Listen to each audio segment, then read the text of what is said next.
Let's talk about alternate histories in the Bible. No. We can erase it, because once we're done with the stones, we can return each one to its own timeline at the moment it was taken. Now, of course, I'm not actually talking about alternate history in the Bible. I don't think that's what's going on there, but I do think there's a really compelling way to look at Jonah as a reimagining of Israel's history. We've been looking at Jonah on Sundays, and in our first week, we talked about how important it is to see this story, as myth or allegory. It's not just okay to do it that way, it's actually really important because it's part of the genre, it's part of the language game that the writer is using to communicate something really important to us.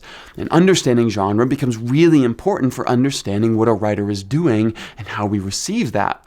Well, in the second week of Jonah, I actually put forward a suggestion that perhaps we can actually think of Jonah as an alternate history for Israel, a reimagining of what happened in the past that helps the people of Israel, the people of God, to think about their present moment in new ways. You know that moment in Endgame where the Avengers go back in time to change the past and fix every evil thing that Thanos ever did? Come on, it's too late to complain about spoilers now. In a lot of ways, Jonah is kind of like that. So let's talk about how we get there. How do we construct that reading of Jonah? Well, we have to go back to the only other thing that we know about Jonah from the Bible. Jonah is this character who has this fantastic story written about him in the book of Jonah, but he is sort of a character that's plucked from obscurity from a single reference, a single verse that appears in the book of 2 Kings. And there we read that Jonah was the sole prophet who endorses King Jeroboam II. He's sort of a court prophet who tells this king, everything is good, God is on your side, keep doing what you're doing. But what we know about King Jeroboam II was that he was a wicked king who did not turn away from the evil that was done by Jeroboam, son of Nebat. And we know about Jeroboam from other books in our Bible, particularly Amos. Amos is another prophet, and Amos is all about King Jeroboam II, this king who is leading Israel through a period of a lot of wealth and prosperity. The northern kingdom of Israel is doing quite well under his reign, but he is getting wealthy, his friends are getting wealthy, his court and the people around him are doing very well, but the poor, the people in the nation are being forgotten and left behind, and Amos does not think that God is happy about this. In fact, Amos is all about the prophet calling King Jeroboam II on the carpet and saying to him, if you do not change your ways, God is going to do something about this. So there's this stark contrast between the prophet Amos and the prophet Jonah when it comes to King Jeroboam II. Now, of course, the thing that God ultimately does about Jeroboam is that the Assyrians march from their capital in Nineveh. They invade Israel. They conquer the capital of Samaria. They end the line of Jeroboam, and there is the conquest of the northern kingdom. That happens about a couple generations after Jeroboam II as a consequence for the path that he leads them down. And then we have Jonah. So this prophet who endorses Jeroboam II, but who is now called to go to Nineveh, the capital of Assyria, and preach to them about the Hebrew God. And when he gets there, he finally gets there, even though he doesn't want to go, he is met with this enthusiastic reception of his message. All the people of Nineveh repent, the king repents, the animals in Nineveh repent. It's just like this overwhelming, comically enthusiastic response, and it's part of the absurdity of Jonah. It's part of the humor of Jonah. What do we do with that? Where do we place that? Because we have to imagine somehow that even if Jonah is a story, the writer is placing this within the history of Israel. And so we have to sort of think that, okay, Jonah endorses Jeroboam, but then he goes to Nineveh. They repent, but then in the intervening generation, they turn back to their gods, and then they're used by God, just as Amos predicted, to come and conquer the northern kingdom. I think there's a different way to think about this, and I think we get hints from it in Jonah. So, in the opening of Jonah, we're told that Jonah goes down to Joppa to pay the fare to go to Tarshish. We looked at Tarshish, how in Jonah this serves as a stand-in for the idea of paradise. In other words, Jonah is going on vacation to avoid God, which in itself is kind of humorous. But I don't really love this translation we get in the NIV, that he pays the fare. Because the Hebrew verb here is sakar, And far from fair, what this actually means is wage or salary.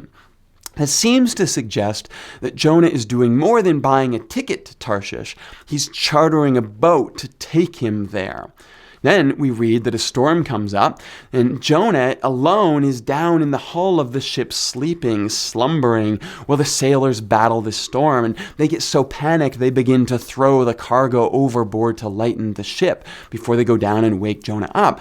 And that tells me a few things. One, that Jonah is the only person on the ship, so he's the only passenger. He's wealthy enough to have a whole boat to himself to take him to where he wants to go. And second, there's a lot of cargo on this ship, which is probably Jonah's stuff, which means he's brought a lot with him. He has a lot of means, a lot of wealth, a lot of resources that he's packed onto this ship to take to Tarshish as he runs from God. And all of this tells us that Jonah is quite wealthy. Well, that's not surprising, because Jonah is a supporter of Jeroboam, and what we know about Jeroboam from Amos is that his friends, his supporters, are quite wealthy as they leave the poor behind in their dust. And this tells me that perhaps what the writer of Jonah is doing here is plucking the character who supports Jeroboam in 2 Kings and using that to write a new story, a what-if story.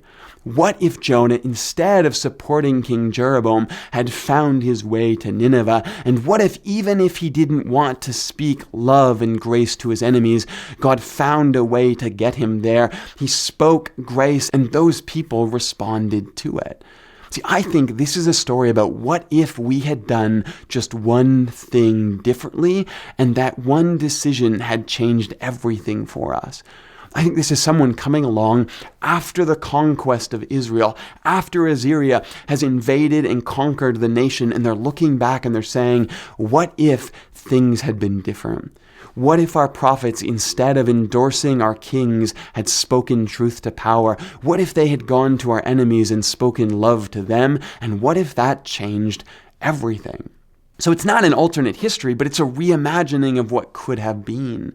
And I don't think the point here is to wish the past was different. I don't actually think that's helpful. And I think when we have shame over decisions that we've made in the past and how they could have been different, I think sometimes that just spirals us into more shame and more guilt, and it doesn't actually help us change and reorient our lives. But I do think a prophetic imagination that can look back on our past and say, if things were different, where would we be today? And how can that inform the choices that we make in this moment right now, in relationships that we find ourselves in? Where could that lead us tomorrow? I think this is incredibly valuable for us. What if we look back on our lives and we know those moments where we could have chosen grace, but we didn't, and it cost us something really important? Well, what if that story, far from pushing us into guilt and shame, actually came to inform our present moment?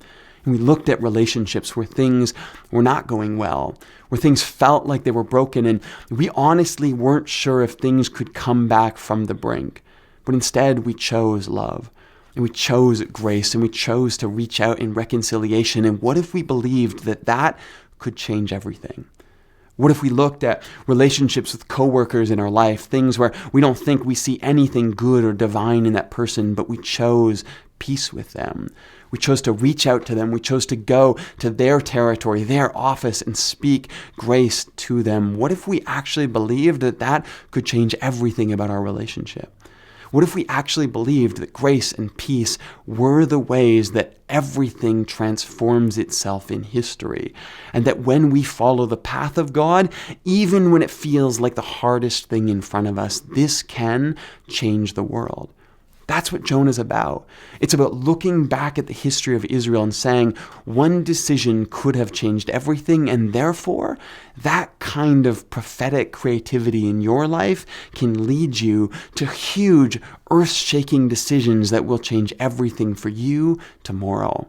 That's the beauty of the prophetic, and that's why we need these outsized stories about whales, because they help us see our entire world, all of our relationships through a completely new lens, and it helps us to realize that one choice can change everything for us. And perhaps now you realize that there are moments in your life where you are confronted with these kinds of choices. And you can choose the same things you have in the past, to shut down, to build walls, to cut people off, and to hate your enemies.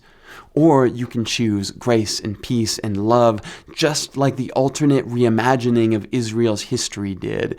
And just like that story, you can find yourself in a completely different place tomorrow. That's what the story of Jonah offers us, and all of that comes to us when we allow ourselves to read our Bibles creatively.